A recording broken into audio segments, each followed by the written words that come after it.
And we're live. Sans sexy mic. You had all your nice mics set up, didn't you? Yeah, like I said, I guess other people I've talked to don't have quite as complex of a setup, so they weren't detecting whatever that was. Yeah, it must be my fault. Yeah, it's all your fault. How dare you overachieve and ruin my plans? To be fair, I do have a ridiculous setup over here. So I've got a second monitor over there right now that's in a vertical stance for dev geeks, which is just Yeah. showing the live stream.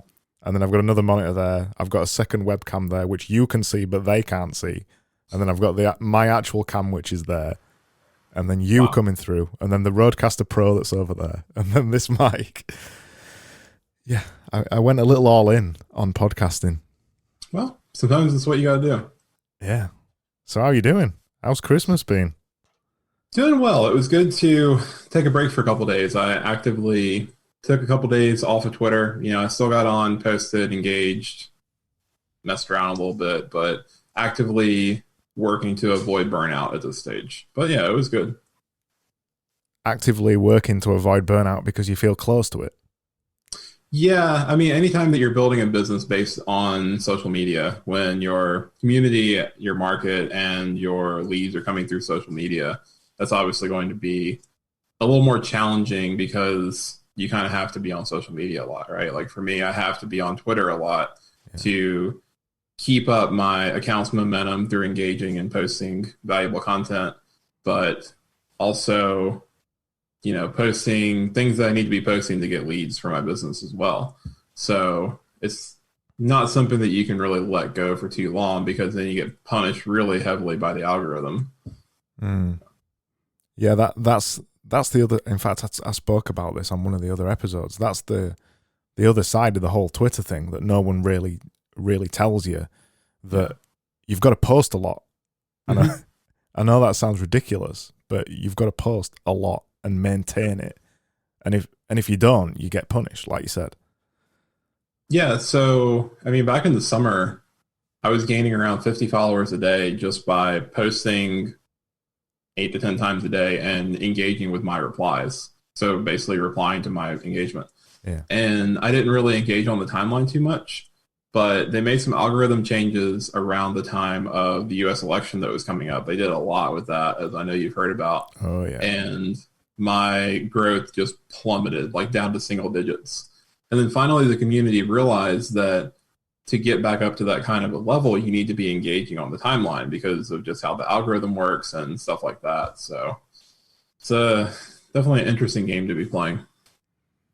And I noticed that's kind of, you've started with loads of quips and stuff like that, bringing out the funny side of Joey a little bit. You didn't used to do that before. I like it. Yeah, I get that a lot, actually. I show a lot more personality basically everywhere that's not a tweet on my profile. There's a balance, there's a balance between showing some personality and joking around and stuff like that, memeing, versus, I want to give people value. But you kind of have to find that balance. So like you said, my personality really comes through in other ways. It is a tough balance. And when I first started, in fact, I really started in January, a little bit like you. Yeah. Really taking Twitter seriously, I guess. And in the early days, I was mega serious about it. I didn't shitpost or meme anything or post any jokes or anything like that, because I was, I don't know, maybe a little bit scared of showing too much, or I don't know. But then over the last 3 or 4 months, probably a similar timeline to you again, actually, I just kind of said, fuck it. And I'll just enjoy my time, because I went through a little bit of a mini burnout with it as well, where I've grown 2,000 followers, you've grown 15,000. So my burnout is much less, but it's still it's the same problem that you face. You end up using Twitter too much. And I got to the point where I thought, is it worth it? Is it worth it to be spending all this time on Twitter? And I got to the point where I'm going to write 10 tweets a day, and I always have done, but I wasn't really enjoying it anymore. So if I'm not enjoying it, I've got to change something. So I just started not being so strict with not showing me, I guess. Yeah. And that was the best thing I've ever done.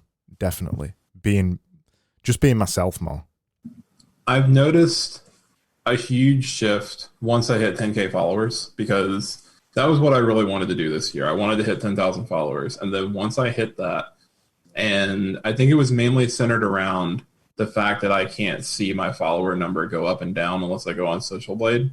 But because it's a constant number, essentially, I'm not worried about posting something and then losing followers. Yeah. And so that really helped me relax and reframe, because I could start, posting a little bit more of the stuff that I wanted to, or making some jokes. I mean, one of my big things in my content recently, and one of the inspirations for starting what I do now, in fact, was kind of making fun of like guru and hustle culture. All these people that want to grind 25/8 and think they got it all figured out. So I've been posting some memes lately about that kind of thing, and that's been really, really well received, because not many people are doing that kind of thing. But it's also kind of been cathartic for me in a way to, not really make those people feel bad, but kind of call out, hey, things aren't that serious in a way. Like, there's a balance. Yeah, there is. And I think I've tried to find that balance between being stupid or daft and also providing good value. And it is always a tough balance to do it. But the kind of the way I've approached it is to try and remember that, a tweet's a tweet. It's only one tweet. Half of your audience, well, way less than half of your audience aren't going to see it. So as long as you maybe follow it up with something good afterwards, or write a really good thread, or whatever, you're not really going to lose that much by having fun. And pretty much exclusively now for me, when it comes to replying to anybody's tweets, I always shitpost. I pretty much never write a serious reply to anybody anymore. And it goes for the same thing as well when people reply to me, because I don't know if you've seen this as well. You'll have seen this way more than I have, but reply guys have increased massively on Twitter. For people who don't know what reply guys are the people who basically just reply to your tweet but just reword it in a different way, and you end up with 5 or 6 people just rewording your tweet. And when I get that now, I just reply to them stupid, and I do it to everybody. When somebody just straight up rewords my tweet or replies with zero value, I reply with the Spider-Man GIF. Like, that's literally how I feel. Like, you basically just said the same thing that I did. Like, what was the point? Well, what do you say back to it? I mean, 100% yes. Or there is like literally nothing to say. It doesn't add to the conversation at all. Also, bonus points for saying GIF right. I mean, as a former programmer, well, I guess kind of still current programmer, I feel like that's required. But I think that was on one of my exams at Georgia Tech, actually. Oh, how to say GIF? Yeah. I still say GIF because I prefer GIF. Intellectually, I prefer GIF, and I prefer the sound of GIF, so I still say GIF. And also, there's I don't know if you've got GIF, but GIF is like a cleaning solution in the UK. It's a peanut butter here. Oh, so that's even worse. That's similar but worse. Although you could probably use it as a cleaning solution as well. Maybe, yeah, lubricant perhaps. Yeah. So I just call it GIF because there's a popular cleaning product called GIF. Anyway, I wanted to talk about a couple of things, and the first thing I want to mention is we'll probably talk about Twitter a lot, but the first thing I want to mention is recently you were called Improvement Geek, and now you've changed your name to Psypreneur. Yep. Why did you change your name to Psypreneur? Say something again. Testing 1, 2, 3. Ah, there we go. Oh dear. I've just had like a couple of people say, "Can't hear Joey, can't hear Joey." So they've been listening to me for 5 minutes and you just going, tss. Nice. Right. So repeat the Psypreneur thing. Okay. So I chose the name Psypreneur and rebranded because it better fits what I'm doing with my business now. So I started as Improvement Geek in May of 2018. The name Improvement Geek came because I considered myself a geek. So I've always been a gamer. I was a computer engineer, programmer, was always a space nerd and that kind of a thing. So that's where the geek part came from. And then when I started my project and my eventual business, it was based around helping people improve with psychology and neuroscience. It was also a bit of an homage to my two main inspirations at the time. So, and I've never talked about this on Twitter, actually. So those were Improvement Pill and Thomas Frank, also known as College Info Geek. So that all kind of worked out. I mean, this was a multi-day process coming up with this name. So I was the Improvement Geek for almost 1.5 years. And then I had some people tell me that that wasn't the best name for various reasons. And then, I niched down to focusing on helping entrepreneurs and freelancers, founders, that kind of thing. And because I had played a lot of World of Warcraft, one of my skills that I developed was making names from mashing together words. So I mashed together psychology and entrepreneur, and it worked out. So here we are. I like it. I liked Improvement Geek as well. I liked both the names, but there is something. It does feel a little bit World of Warcrafty, like it's a class, in World of Warcraft, a Psypreneur class. But yep, I like it. So you've been thinking a lot more about niching Improvement Geek down this year, then I presume. Yeah, taking it more seriously. Yeah. So the history of Improvement Geek / Psypreneur, I started on YouTube on May 4th, 2018. And do you still do YouTube videos? I haven't done a YouTube video in almost a year, but sneak preview for your audience is that I'm actually going to restart doing YouTube soon. Nice. So I'm pretty excited about that. If you're familiar with Alex Becker and the videos that he's done, if you don't know Alex Becker, I highly recommend checking him out. But what I want to do is very inspired by the videos that he's created. So I started on YouTube. I did a video every single week. They were highly edited, highly scripted, which isn't great. And they took about 10 to 15 hours a week. Wow. And I did that every single week for about 8 months. And it wasn't really getting anywhere. So I had about 300 subscribers. I would mostly like Facebook friends that I harassed into subscribing to me, and my mom. But I would spend all that time making a video and then put it out, and then it would get like 50 views. And it was just very disheartening. So after several months of that, I took a break early this year around January because I was about to move. And then for some reason decided to start taking my Twitter account seriously. So at the time, in January 19th, I think, I had 300 followers. I've had this account for years, but I've never really used it other than to say, hey, I put out a new video, but no one really followed me. So I started taking it seriously. I bought a couple Twitter guides, started growing my network, which is the most important thing. And then never really got back to YouTube because it felt like I got a lot more return on my investment on Twitter. Mm-hmm. And then experimented with a few different niches. I was really into productivity for a while. I was in a couple of groups that shouldn't have really been. And then I had a conversation with Jack Butcher one day a couple of months ago. And he read my pin tweet at the time, which was kind of my life story and about how I've kind of transformed myself. And he was like, that's really good. You should use that. And so I started focusing more on transformation, like helping people transform their lives. And then from that, I niched that down to entrepreneurs. So helping them transform themselves, their productivity or their performance, and basically make more money or have more free time. I'm always fascinated by this idea of taking Twitter seriously, and why people do it.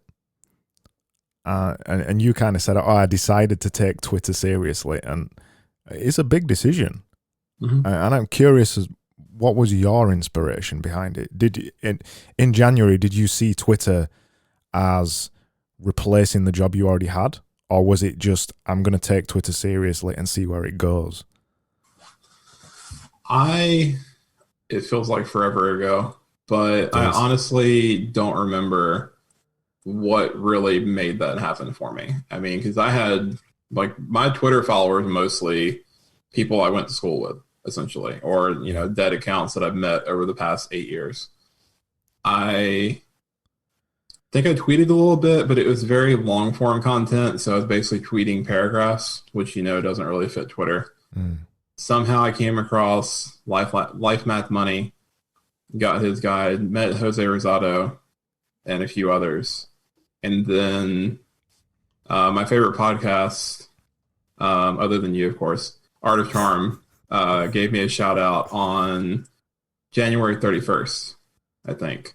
And that helped me get some followers. Yeah. And it was really motivated by the network and the people that I met. I mean, there's a few groups that I'm in now. Like, there's some people who, like, make getting on Twitter every day fun.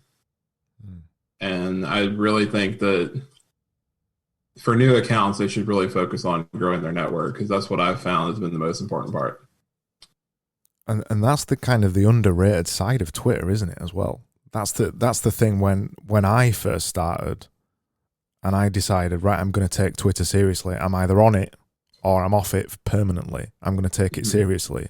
I never even considered the idea that it would turn into meeting people like you and meeting people like Jack Butcher. And by the way, Jack Butcher is the influence behind pretty much everybody on the internet right now, I think. Yeah. Meeting people like you and Jack and Robbie Crabtree and a million other people I couldn't even shout out on this. That's been the true power of Twitter for me.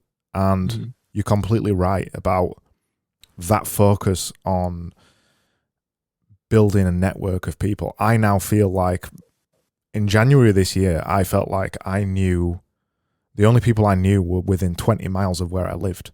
Now this year, I know people globally, and I'm thankful to call them friends. You're completely right. That's the power of Twitter. I think we miss that sometimes.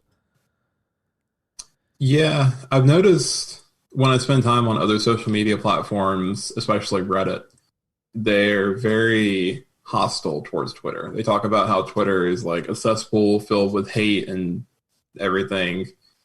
The thing is, if that's your Twitter experience, then you're following the wrong people. You have to curate your feed. Like, Twitter, the access that you have to incredible people is unparalleled. Like, at this point, I'm convinced that Twitter is the best social media platform. Like, others have their places for different purposes, but for networking, I really feel like Twitter is the best. I completely agree. I've been on every other social network. I've used them all extensively. I've used some of them for my job in the design agency, and definitely Twitter, hands down, is the one. But I think what makes it so powerful, and what I don't think any of the other ones can touch, is this idea you can just jump into somebody's mind. You can, even when you put aside the networking stuff, even if you're not into the networking side, fair enough. But if you just say, right, I want to see inside the daily thoughts of a multi-million pound investor, or I want to see inside the mind of, I don't know, an ultra marathon runner, or literally whatever it is, there is somebody on Twitter with that specialist knowledge that are sharing it completely for free, sharing it daily in kind of nice little tidbits that you can actually consume and understand. It's really powerful like that. Yeah, I mean, I was just talking to a guy this morning, just a few hours ago, actually, a guy that just started up his account and he's growing it. And he's a former restaurateur, lifelong chef, and he wants to share his knowledge about making tasty and fancy food, basically. And I was telling him, like, I can't think of anybody, other than fitness bros that are doing that kind of thing right now. Yeah. So it's going to be really cool to see him get his account growing so he can share that with people, because it's just like, there's a space for that. Do you think that's one of the most important things to work out? If you're listening to this and you've seen that you've grown 15,000 followers this year, do you think one of the most important things was niching down and being very specific? Yeah, and that's something that I've talked to a lot of people about, in fact. So when you first start off, I did this exact same thing. When you first start off, you want to be general because you think, oh, if I want a big following or if I want to make a lot of money, which isn't necessarily linked together, by the way, then I've got to appeal to the most people. The problem is that if you try to appeal to everyone, then you're not going to appeal to anyone. This is true in life as well. If you're just like white bread, basic, like no flaws whatsoever, you're not going to be interesting to anyone. No one's going to really care about what it is that you do. When you start niching down and focusing on something, then yeah, you may be appealing to less groups of people. Like basketball players aren't going to be interested in following me. They're not, I mean, they may be entrepreneurs, but not all of them are. But you're going to form a deeper connection with that person. So it's like, for me, for example, instead of being a general performance coach, I'm a performance coach for entrepreneurs. So that implies that I know more about that kind of life and business and the challenges and struggles that go along with being successful in business, so that people who come to my profile that fit that criteria, they know that they get the sense, perhaps subconsciously, that I would be better able to help them than somebody who doesn't niche down in that way. So the more specific, basically, you're going more narrow to go deeper with your target audience. How long did it take you to work it out? About a year. Basically the entire time that I've had my Twitter account. Yeah. I finally niched down to entrepreneurs in the start of November, basically. And I remember you and I had a conversation a few months before that about how I was thinking about working with software engineers, programmers, because I've been a software engineer for a few years now.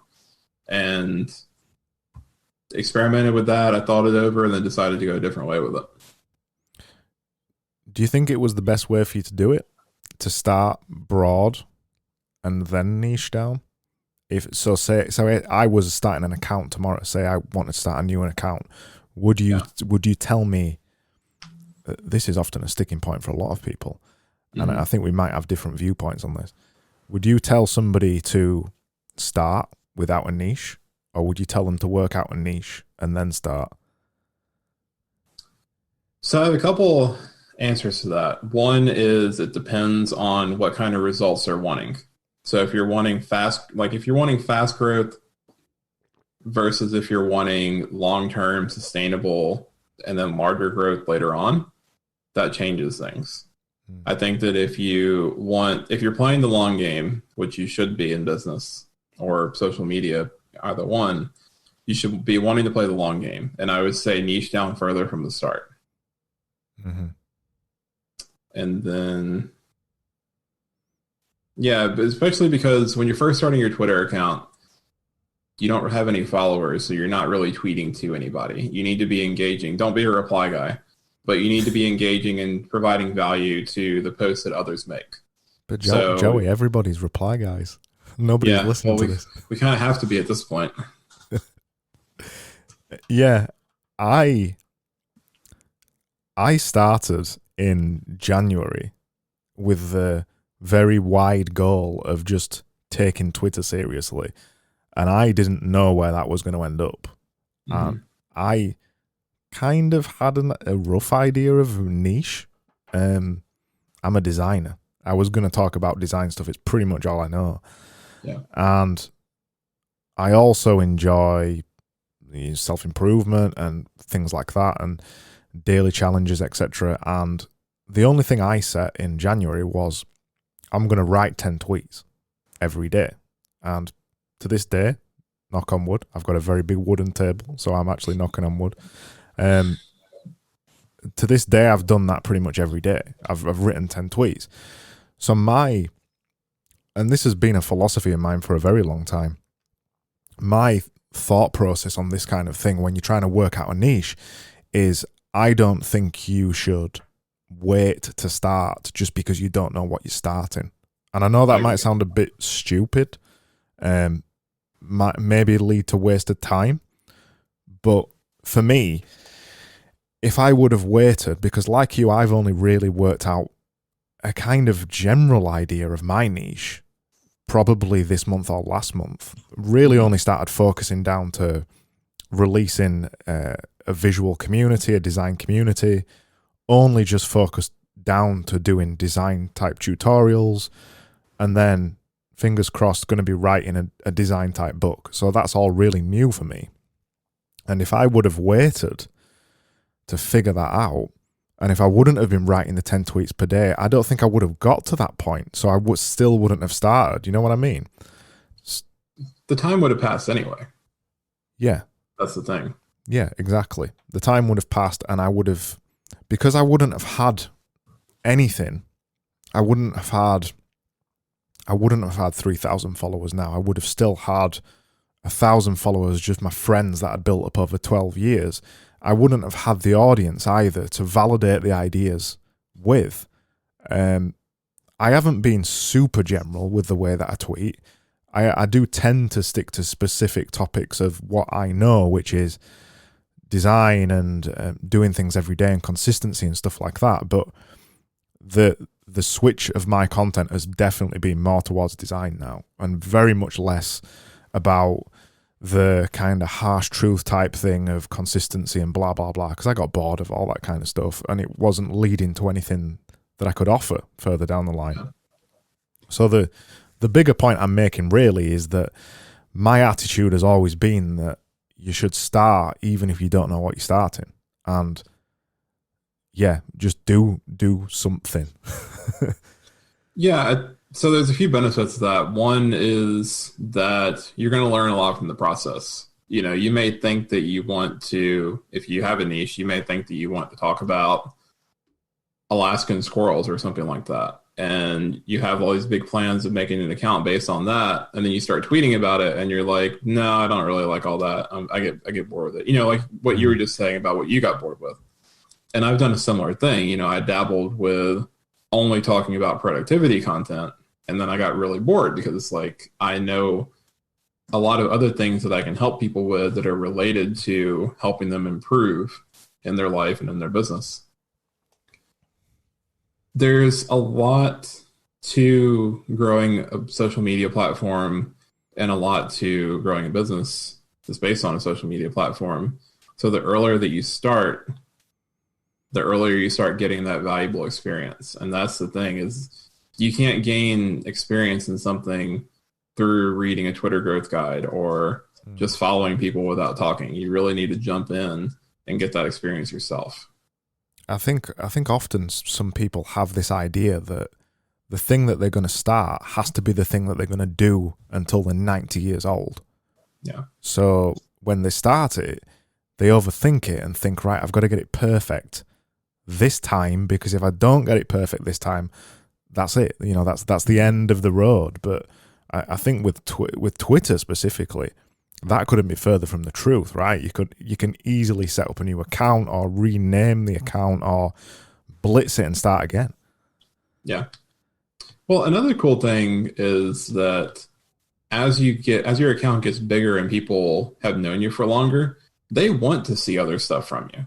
Like they want to see more of your personality. They want to see more of your interests. Like the other day I was out at a park and took a walk and I posted a picture like out for a walk at my favorite place, Piedmont Park in Atlanta. And I mean, that didn't get incredible engagement, but that's not what it was for. You know, I was sharing something about myself with my audience. And I think that people, and I've done this myself, but I think that some people get so focused on creating content and engaging and tweeting that they forget to also be people. But the thing is that the more of a person that you are, the more your audience is going to resonate with you. Like the more human you are, the more people are going to resonate with you. So it's really finding a balance that works for you, I guess, in that aspect. It is a weird balance because it's almost like the less useful content you create, the sometimes that gets more engagement, and Yeah. you feel a little bit of the hit of the dopamine rush of, oh, that got a lot of engagement. Maybe I should make some more content about whatever that thing was. And then before you know it, you're writing 10 tweets a day that are nothing to do with the thing that you actually intended to start with. I think you're completely right on the personality thing. That was a big reveal for me. That was a big thing that kind of hit me between the eyes, because once you're enjoying it, once you're enjoying your time on Twitter, people can tell that. And the biggest compliment I got, I was on somebody else's podcast the other day, and they DM'd me afterwards saying, "You're exactly like the way that you tweet." And ideally, that's what you want, isn't it? Right. And because I think even when you niche down, there's still another 1,000 of you, whatever you are. There's still another 1,000 of you out there. The only differentiator is you. And if you're leaving the differentiator out, your personality, the way that you say things, the way that you do things, your thing of going on daily walks and recording the videos, all that kind of thing, if you leave those things out because you're worried that it might put some people off, there is like literally nothing to differentiate you from anybody else. Right.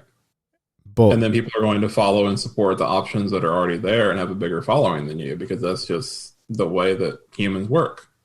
Yeah.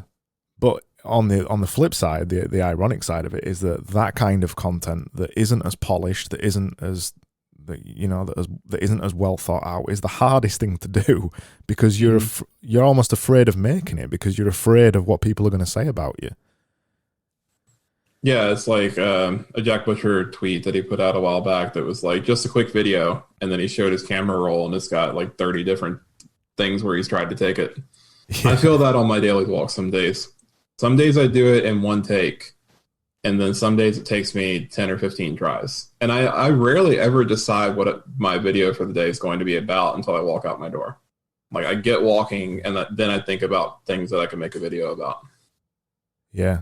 I really like that pressure of making something daily and not thinking about the thing that you're going to make until the crunch point comes. We were just talking about it before we started this, wasn't we, about how you work better under pressure. We were talking specifically about speaking, but I'm the same. If I know I've got to get something done, you get it done to a good enough standard. Right. So I want to come across the thing that we've flirted around, which is this transformation that you went through. We've got to talk about this, because I remember seeing this on Twitter. So you posted this on August the 19th. I remember seeing it around that time. I'm looking at the tweet now, and this is the untold story of Joey.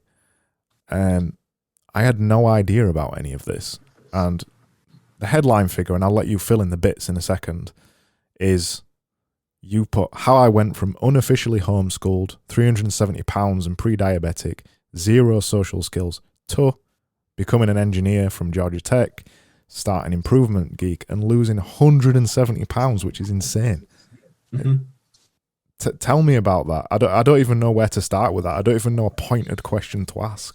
I guess the pointed question is, what was the thing that made you do it? Why did you flip? Being afraid that if I didn't start improving myself, I wouldn't have much time left. So in 2008 to 2010, I was over 370 pounds. I was pre-diabetic, and I had very low testosterone. When I would go out, we lived in Florida at the time, which is a very humid environment. And whenever I would go out and walk, I felt like garbage, like I had a hard time breathing and just could barely exercise at all. And I knew that if I didn't change something, then I might not have a whole lot of time left to change that. So I started experimenting with different ways to lose weight. I got a job as a construction worker, laying gas lines for a while, and just being outside away from World of Warcraft for most of the day helped me lose weight. And then I didn't really have a sustainable way of doing that, like a system or anything. So when I started college in 2012, I gained a lot of it back. I would typically gain regained 10 or 20 pounds every final season. And I went back up to over 300 there for a while in 2015-ish, and then started losing weight again. And that's actually like the whole weight loss battle is what led to me starting to study psychology, because I was stuck like 20 or 30 pounds away from my goal. And I started reading self-help books to figure out like how to get myself over that hump. And then I really quickly got addicted to self-help books, as a lot of people do. Yeah. But I got tired of all the cliches and just nonsense. So I started reading about psychology and neuroscience, because I figured if I could understand how the engine worked, I could drive the car better, essentially. And then that led to me realizing I could use that information to help other people, and that's how Improvement Geek was born. But ultimately, that whole journey started because I was so tired of not having a life / hating my life. And I realized that I needed to make a change soon. I went through a similar journey as well. But the catalyst for me was I used to have a physical job when I was a teenager, and then I got my first professional job, which was I was a designer. And then as soon as I got my first professional job, I used to eat like shit, and then I was sat down all day and I continued eating like shit. And then I put on, I don't know, 5 stone, 6 stone, whatever that is in pounds, 100 pounds, something. Wow. Maybe a bit less.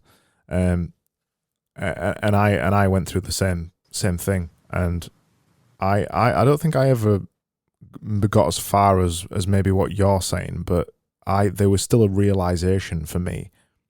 I wonder if you had the same.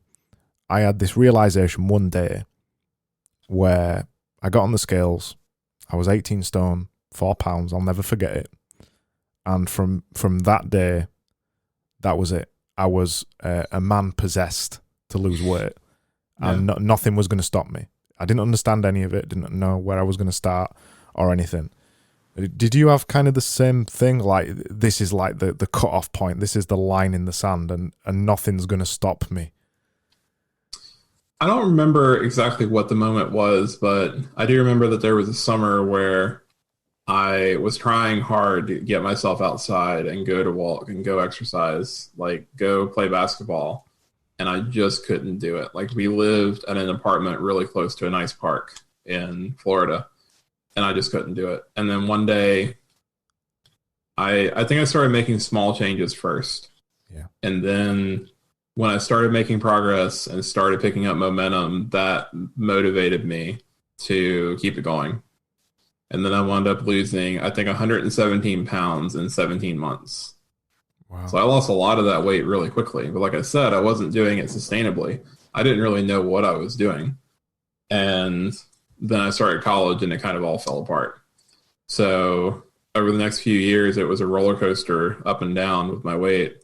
And then it wasn't until 2016 where I started losing weight consistently, because I was using systems like low carb and intermittent fasting and stuff like that, tracking my food. And then those things really helped me stay on path and help me keep my momentum going. How do you think World of Warcraft fit into it? Do you see that as a bad thing or a good thing? It was definitely a bad thing because I let myself get addicted to it. I actually downloaded the free trial of World of Warcraft in 2006 to prove to my girlfriend at the time that I wouldn't get addicted. And then I got addicted. Do you still play it now? Have you gone back to it? I've tried. Thankfully, the game is not what it used to be. So I've tried it off and on, and there's no chance of me ever getting addicted to it again. Where do you sit on the old video games thing? Do you enjoy playing video games, or do you see it as, like, it sometimes feels like on Twitter that it's the death that you're not allowed to play video games? Well, see, the thing is, I think a lot of these hustlers are telling us not to watch Netflix while they're watching Netflix. So there's that. But I don't have a problem with video games, so I've actually tweeted this. Netflix and video games and all that stuff isn't the problem. Like, our ability to moderate it is the problem sometimes. Yeah. So I still game occasionally. I love racing games. I love ruining people's day with Mario Kart. That came about because one of my roommates was very good at Smash and it hurt my feelings. So I turned Mario Kart into my game. But, RPG, stuff like that, I still play sometimes. But I have noticed kind of a mental struggle where whenever I play video games, I feel like I should be doing other stuff. And it's kind of the reverse of what a lot of people experience, where they get distracted from their work by video games. I get distracted by video games from my work. So like Twitter, and not that Twitter's saying a whole lot because that's addictive in itself, but I should be reading, or I should be writing a new article, and stuff like that. So like, I'm totally fine with video games and I play them sometimes, but I find that I can't keep myself playing them long because I want to work on my business instead. I used to play them all the time. I used to love playing them. I play them maybe once or twice a week now. I've literally got every console you can buy. Well, apart from the PS5 right now. So I'm mega into video games, but I barely get the chance to play them. And I think it's the flip, isn't it? When you find something that you really love doing, you want to do it, and it doesn't matter what's put in your path, what temptation is put in your path, you'll want to stick to doing it. But I think one of the underpinnings of all this, and the thing that isn't really talked about that much, and it's only really being talked about now in things like the Social Dilemma documentary on Netflix, is that there's two things really. When we get addicted to either video games or Netflix or Facebook or Twitter or whatever it is, we don't realize that they are designed to get us addicted. Yeah. And a lot of people, even now, still don't appreciate the fact that they are specifically designed to keep you on app, basically. Whether that is on app on a video game, whether that is on app on Netflix or Facebook or Twitter. And that's the really dangerous part for a lot of people, that they don't understand. Like my mum, for example, she's on Facebook all the time. Yeah. She doesn't understand that it is designed to keep her there. And until she understands that, you turn around one day and you look at your screen time on your phone and you see you've been on Facebook for 3 hours a day, which is ridiculous. Yep. Yeah, that's the challenge. So, I'd said that these things aren't the problem. Your ability to moderate is the problem. But that's really what it comes down to, is you building up the ability in yourself to only spend a little bit of time on Facebook, or, I'm only going to play games for an hour tonight, and stuff like that. And unfortunately, because we're surrounded by things that are designed to be addictive, it can be really difficult to moderate. It's the same thing with sugar and alcohol. It can be very difficult to moderate those as well. And that's a challenging subject, because you can question, is it better for someone to never have those things at all, or to go through the challenge and the struggle of learning how to moderate these things? Yeah, I think it's different for different people, isn't it? I've got a friend who to basically try and moderate his eating. He went from meat eating to vegan, to basically cut off most of the choices that he had. Yeah, which is one way of doing it. And then other people might do intermittent fasting. So they can't eat past a certain time, or can't eat until a certain time. And they use that method to basically cut off the choices. I prefer to do it in moderation, but there is people out there, isn't there, who just have that personality. They have an addictive personality. And if you are one of those people and you are doing that thing, whatever it is you're addicted to, you literally can't do it at all, can you? You do it for 5 minutes and you want to do it for 10 hours. And the only way to get around that, for most people who are like that, is to cut it out of their life completely.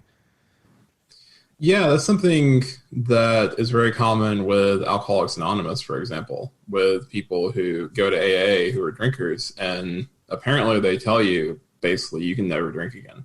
They tell Because you you're always an alcoholic, don't they? yeah, because you're always an alcoholic. And there's some, that's a whole other discussion, but they're a little bit onto something from a neurological perspective, because once something becomes a habit for you, just because you stop for a day doesn't mean you broke the habit. Habit formation and undoing a habit is a long process. So when you've been, for example, for me playing World of Warcraft for years, just because I quit playing World of Warcraft for a week doesn't mean that I'm not an addict anymore. Those habits, those neural pathways are still there, ready to be accessed at any time. It takes a long time for those neural pathways to become unmyelinated or kind of fade away in a sense. So it's no surprise that there are certain people who have been doing something that's bad or, not helpful for them for a long time that struggle to get away from it.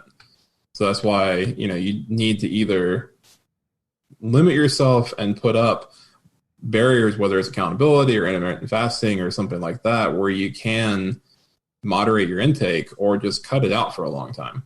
I mean, maybe that's the answer for some people. I remember reading a book a while ago, quite a long time ago now. I think it was called The No Diet Diet. And that book talks about habits. The whole idea behind the book is that no point doing a diet, you need to change your habits.